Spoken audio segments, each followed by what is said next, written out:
दोस्तों ये कहानी है हॉलीवुड एक्टर सिल्वेस्टर स्टेलोन के बारे में और उन्होंने रॉकी फिल्म कैसे बनाई। रॉकी के बारे में आप सब तो जानते ही हैं। शायद आपने ये फिल्म एक बार नहीं 10 बार देखी होगी मेरी तरह, लेकिन आपको शायद ये पता नहीं होगा कि रॉकी फिल्म बनाने से पहले उनकी हालत क्या थी। वो बहुत ही ज्यादा स्ट्रगल कर रहे थे एक एक्टर बनने के लिए, लेकिन जिन स्टूडियोज में भी वो जाते ऑडिशन के लिए उन्हें कहा जाता कि वो बहुत अजीब दिखते हैं और उनका बात करने का तरीका भी बहुत अजीब है, तो वो एक्टर कैसे बनेंगे। उन्होंने शायद एक फिल्म भी बनाई थी जिसका नाम है पैराडाइज एली। इस फिल्म के बारे में मैं ज्यादा तो नहीं जानता, लेकिन मैंने सुना था ये फिल्म उन्होंने बना के सिर्फ $100 में बेची थी। तो उन दिनों जब वो बहुत ज्यादा स्ट्रगल कर रहे थे, उनकी फाइनेंशियल हालत इतनी खराब हो चुकी थी कि उनको अपने बीवी के जेवर गिरवी रखने पड़े थे घर के खर्चे चलाने के लिए। और सिर्फ इतना ही नहीं, उन्हें अपना कुत्ता भी बेचना पड़ा सिर्फ $25 में, क्योंकि उनके पास पैसे नहीं थे अपने कुत्ते को खाना खिलाने के लिए। और उन्होंने कहा कि ये उनकी जिंदगी का सबसे खराब दिन था जब उन्होंने कुत्ता बेचा और वो घर आकर घंटों तक रोने लगे। फिर एक दिन जब वो बाहर रोड पर थे और बहुत ज्यादा ठंड थी, वो एक लाइब्रेरी में गए थोड़ी देर बैठने के लिए। वहाँ पे उन्होंने एक किताब पढ़ा जो एक ऑथर ने लिखा था जिसका नाम था पो। वो किताब पढ़ने के बाद उन्हें ये एहसास हुआ कि उन्हें अपनी जिंदगी पे तरस खाना छोड़ देना चाहिए और उसके बारे में कुछ करना चाहिए। एक दिन जब वो रोड पर जा रहे थे, उन्होंने देखा कि मोहम्मद अली का एक बॉक्सिंग मैच चल रहा था और वो गए वो मैच देखने के लिए। मैच देखने के बाद उन्हें आइडिया मिला रॉकी फिल्म लिखने का। उनके हिसाब से उन्होंने रॉकी फिल्म पूरी की पूरी एक ही रात में लिख डाली। मैं समझता हूँ पूरे के पूरे वर्ड तो नहीं लिखे होंगे, लेकिन जरूर बिगिनिंग, मिडिल और एंड लिखा होगा कि हर पॉइंट पे क्या होने वाला है। और फिल्म लिखने के बाद उन्होंने कहा कि उनके हाथ इतने कांप रहे थे क्योंकि उन्हें पूरा यकीन था कि ये फिल्म बननी चाहिए। उन्हें बहुत विश्वास था कि एक अच्छी फिल्म बनेगी और इसीलिए वो गए स्टूडियोज में प्रोड्यूसर से मिलने। और जो भी ये कहानी पढ़ता उनसे कहता कि ये बहुत ही प्रेडिक्टेबल स्टोरी है। जैसा हम हिंदी में कहते हैं कि इस कहानी में कुछ दम नहीं है। वो एक स्टूडियो से दूसरे, दूसरे से तीसरे गए और उनके हिसाब से वो 1000 से ज्यादा स्टूडियोज में गए इस कहानी को फाइनेंस करने के लिए। जब उनसे पूछा गया कि 1000 स्टूडियोज है नहीं हॉलीवुड में, तो आप गए कैसे 1000 स्टूडियोज में, उन्होंने जवाब दिया कि मैं एक ही स्टूडियोज में 5 से 10 बार गया, लेकिन हर बार मुझे निकाल दिया गया। फाइनली उन्हें एक स्टूडियो मिला जिनको ये कहानी बहुत ही ज्यादा पसंद आई और उन्होंने कहा कि ठीक है, हम ये फिल्म बना देंगे, लेकिन हमारी एक शर्त है, तुम इसमें एक्टर नहीं रहोगे। हम स्क्रिप्ट ले लेंगे और इसके लिए हम तुम्हें $1.25 लाख देंगे। उन्होंने सीधी तरह ना कर दिया और कहा कि अगर ये फिल्म बनानी है तो मैं ही रॉकी बनूंगा और कोई नहीं। फिर उन्होंने कहा ठीक है, हम तुम्हें $2.5 लाख देंगे, तुम इसमें एक्टर मत बनो। और उन्होंने फिर भी इनकार कर दिया। उनका फाइनल ऑफर था $3.25 लाख और उन्होंने फिर भी ना कर दिया। और ये याद रखिए कि उन्होंने ऐसे टाइम पे ना किया जब उनके पास ठीक से खाने के लिए पैसे नहीं थे। फाइनली स्टूडियो ने हार मानकर कहा ठीक है, हम फिल्म बना देंगे तुम्हारे साथ एज ए हीरो, लेकिन हमारी एक शर्त है, तुम्हें हीरो लेकर हम बहुत ही बड़ा रिस्क उठा रहे हैं, तो हम तुम्हें सिर्फ $30,000 देंगे। लेकिन वो बहुत ही खुश थे। जैसे ही उन्होंने फिल्म साइन की, वो सबसे पहले गए उस आदमी के पास जिसने उनका कुत्ता खरीदा था। उन्होंने उस आदमी से कहा, मैंने ये कुत्ता खरीदा था $25 में, मैं तुम्हें $100 देता हूँ, मुझे अपना कुत्ता वापस दे दो। लेकिन उस आदमी ने सीधी तरह इनकार कर दिया और कहा कि अब ये मेरा कुत्ता है, मैं इसे वापस नहीं बेचूंगा।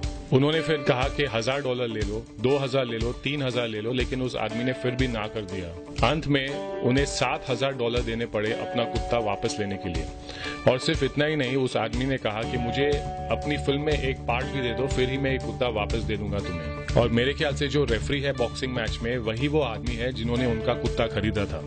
फिल्म बनाने में भी सिल्वेस्टर स्टेलोन ने उनकी बहुत मदद की, क्योंकि स्टूडियो के पास अंत में पैसे नहीं थे एक बॉक्सिंग कोरियोग्राफर को हायर करने के लिए जो बॉक्सिंग का एक्शन कंपोज करता। लेकिन फाइनली रॉकी ने कहा कि मैं ही एक्शन कंपोज कर लूंगा। और जैसे डांस के स्टेप्स कोरियोग्राफ करते हैं, ठीक उसी तरह रॉकी ने फाइट के स्टेप्स कोरियोग्राफ किए और उन्हें डायरेक्ट भी किया। फिल्म बनने के बाद क्या रिजल्ट हुआ ये हम सब तो जानते ही है।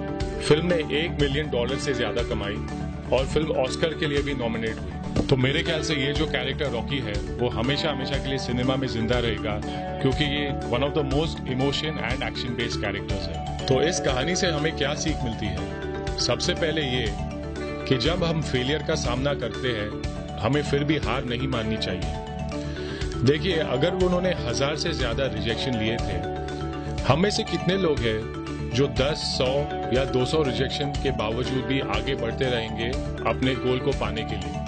मेरे ख्याल से जिन लोगों में ये हिम्मत रहती है कि चाहे जो भी हो जाए वो हार नहीं मानेंगे, उन लोगों की ही सक्सेस के चांसेस बहुत ज्यादा रहते हैं। दूसरा ये कि हमें हमेशा नए तरीके ट्राई करने चाहिए जब पहला या दूसरा तरीका काम नहीं करे। हम गलती ये कर बैठते हैं कि हम पहले ही तरीके से बार बार वही कोशिश करते रहते हैं, जब शायद हमें अपने स्किल या अपने टैलेंट को ज्यादा इम्प्रूव करना चाहिए या उसमें थोड़ा बदलाव लाना चाहिए कि हम किसी नए तरीके से उसी गोल को हासिल कर सके। तीसरा ये कि जितना भी क्लियर हमारा आउटकम होगा उतनी ही जल्द हम अपने गोल को पा सकेंगे। जब उनसे पूछा गया कि इतने बुरे हालात के बावजूद उन्होंने कभी एक जॉब लेने का क्यों नहीं सोचा, उन्होंने ये जवाब दिया कि अगर मैं एक जॉब ले लेता तो मुझे अपने फिल्मों का सपना छोड़ना पड़ता। अब इसे आप बहुत ज्यादा हिम्मत कहिए या बहुत ज्यादा बेवकूफी कहिए कि इतने खराब हालात के बाद उन्होंने एक जॉब लेने का नहीं सोचा और वो एक ही चीज पर डटे रहे। लेकिन पॉइंट ये है कि वो अपने ही दिमाग में इतने ज्यादा क्लियर थे कि मुझे लाइफ में यही करना है और कुछ नहीं करना है। इस लेवल की क्लैरिटी बहुत कम लोगों में होती है और शायद यही लोग कितनी भी मेहनत करने के लिए तैयार होते हैं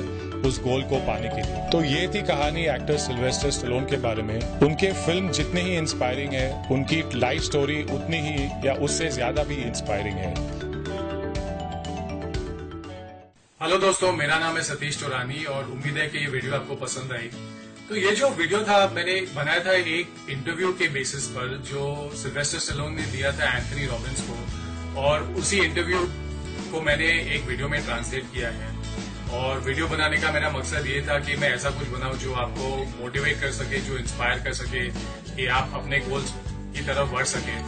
तो जरूर अगर आप इस वीडियो को लाइक और शेयर करेंगे तो मुझे समझ में आएगा कि मैं ऐसे और वीडियोस बनाऊं या नहीं बनाऊं, वीडियो आपको पसंद आई या नहीं पसंद आई। तो जरूर मुझे बताइए और आपके टाइम के लिए बहुत बहुत शुक्रिया। Thank you very much for watching the video and I will see you next time. Take care.